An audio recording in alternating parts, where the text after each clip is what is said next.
Your headlines synthesized and verified. This is Neural Newscast. Thanks for joining us for this Neural Newscast deep dive. I'm Monica, and alongside Elizabeth, we're about to uncover some intriguing stories.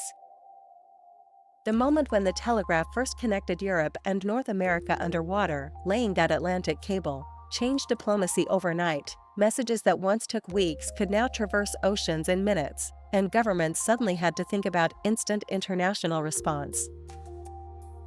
It's wild to think about the ripple effects on everyday people and markets. Trade contracts, stock prices, even consumer confidence began to move faster because information did. Merchants could react to news from across the sea without waiting for a ship. Absolutely, and for diplomats it was seismic. Ambassadors could consult home governments quickly, crises were managed differently, and summitry started to take on a new tempo because leaders expected quicker feedback. From a consumer perspective, that speed created new expectations: faster settlement of bills, quicker confirmation of shipments, and the birth of risk on information latency. People began to price goods with timelier intelligence, which nudged markets toward modern volatility.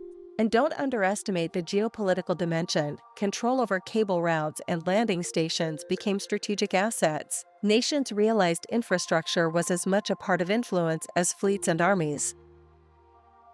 Which then influenced private investment. Companies and banks poured money into telegraph enterprises, betting that faster communication meant better arbitrage opportunities and more efficient supply chains. It also reshaped journalism. Correspondents could file near real-time dispatches, transforming public awareness of distant events and consequently public pressure on policymakers. Right? Right. Readers expected timelier reports, advertisers followed audiences, and the news cycle shortened. That consumer demand loop pushed both media and markets to prioritize speed. There's a human angle too. Families separated by ocean could receive news of births, deaths, disasters much sooner, altering the emotional landscape of migration and diaspora communities. That's a powerful point. Quicker news meant decisions about remittances, travel, and even emigration could be made with less uncertainty, which has real economic and social consequences at the household level. And the technical feat itself, engineering across storms, deep-sea pressures, and primitive insulation, set a precedent for global projects, collaboration between engineers, financiers, and states to build connective infrastructure. Investors certainly noticed. Successful cable projects attracted more capital into transnational ventures, and failed ones taught hard lessons about risk allocation and the need for better insurance and regulatory frameworks. In the long arc, laying that cable was a foundational moment for our interconnected world, precedent for later networks that would further compress space and time in diplomacy and commerce. For consumers, it planted the expectation that improving communication tech would keep driving down friction.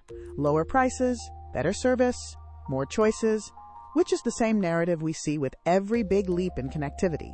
When you step back, it's clear the cable was more than wire and insulation. It rewired relationships between states, markets, and people.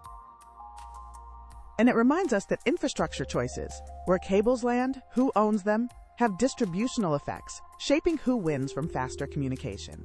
That's why that moment remains a turning point. It shifted power, speed, and the very mechanics of global interaction. Exactly. An engineering triumph that cascaded into diplomatic norms, market behavior, and everyday life, laying groundwork for the interconnected economy we take for granted today. Today, we celebrate the birthdays of Nelson Mandela, 1918, Aretha Franklin, 1942, and Alfred Hitchcock, 1899. Nelson Mandela, definitely the one I'd want to focus on with you, Monica. His arc from political prisoner to president feels almost cinematic, but it's also razor-sharp political strategy and moral leadership. Exactly. Mandela's life reads like a global turning point, and as someone who watches diplomatic currents, what stands out is how he turned personal sacrifice into a negotiating posture that reshaped a nation's place in the world. Right. And the consumer angle, if you will, shows up in how a society rebrands itself. Post-apartheid South Africa became a different product on the international stage. Trade, tourism, investment, all influenced by his moral credibility, There's a lesser-known facet people miss. During his early years of imprisonment, Mandela actually studied Afrikaner culture and language intently, which later helped him build trust with opponents. That's strategic diplomacy at a very human level. I love that. It's practical empathy. He was deliberately learning how his adversaries thought so he could communicate across that divide. That's a tactic any leader or negotiator could borrow. And he balanced that with real political calculation. The transition from armed struggle to negotiation required him to know when to push and when to compromise, preserving the core goal of dismantling apartheid while preventing a descent into chaos. He also understood symbolism, the deliberate choice to foster reconciliation over retribution. The Truth and Reconciliation Commission, imperfect as it was, positioned South Africa as a case study in restorative justice. Consumers of global narratives took notice. Another angle people forget: Mandela was not an immaculate, solitary hero. He worked within a broader movement, and he navigated factionalism within the ANC, international sanctions, and Cold War geopolitics. He had to keep multiple audiences aligned. Which speaks to his communication skills. Short, powerful messages.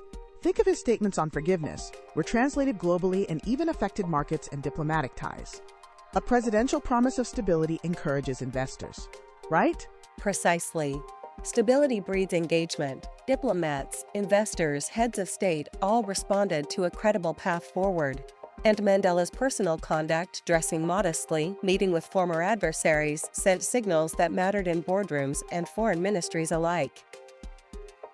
I was reminded, did you know he opened a farm after his presidency and remained deeply involved in community projects? It's a nice humanizing detail, global icon, but still connected to local, everyday life.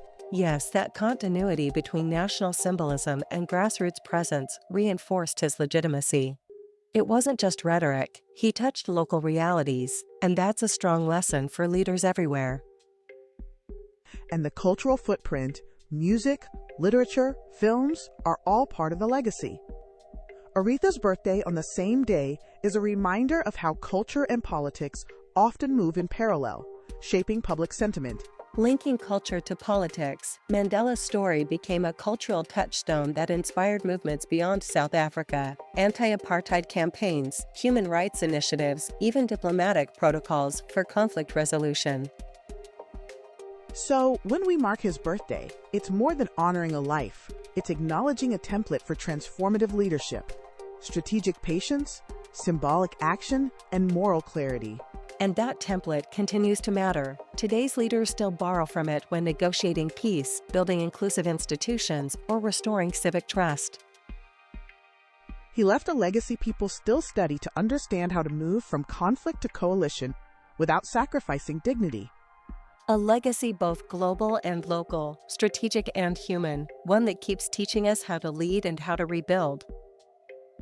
We'll be right back after this short break.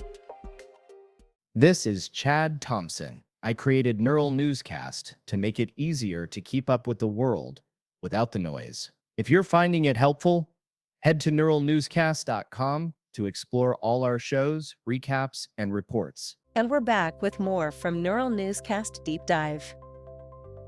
Thunderstorms can unleash bursts of gamma rays and even create antimatter. I still find that both thrilling and a little unnerving. Storms as particle accelerators right over our heads. It does sound like science fiction, but it's real. Terrestrial gamma ray flashes, discovered by satellites, show lightning can accelerate electrons to near light speed, producing gamma rays and positrons, the antimatter counterpart to electrons. The diplomatic angle is oddly poetic. The same atmosphere that shapes weather patterns and migrations is also a stage for high-energy physics. It makes you think about how little we fully understand even familiar phenomena. And there's a consumer angle too. Not about buying anti-storm insurance for positrons, but about how this kind of research drives technology.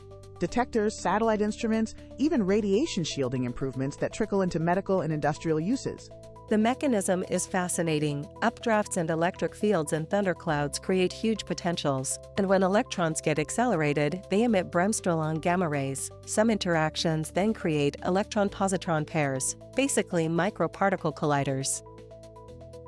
Right, and those positrons, once created, can be detected as annihilation signatures when they meet electrons, which is how instruments confirm antimatter presence. Satellites like Fermi and RHESSI caught those flashes first by accident. Accidental discoveries at the edge of known science always grab me. It underlines the need for global observation networks. Lightning doesn't respect borders, and understanding its high-energy side has safety and infrastructure implications worldwide. Safety. Yes, there are potential implications for aviation and electronics. Bursts of ionizing radiation, even if brief, could affect avionics or expose crews and passengers to higher doses during storms, so airlines and regulators watch this closely. It also changes how we think about atmospheric chemistry and climate interactions. High-energy particles can ionize air, create reactive species, and influence ozone and local chemistry, which might have downstream effects we haven't fully mapped. From a consumer perspective, it's a reminder that everyday risks evolve with knowledge. Utility companies, telecoms, and even homeowners need updated standards as we learn more about extreme atmospheric electricity and its surges. The human element is compelling too. The researchers who pivoted from astrophysics to study these flashes, tracking ephemeral bursts from space and ground, sometimes correlating them with specific lightning strikes. It's detective work across disciplines. And it shows how cross-pollination matters.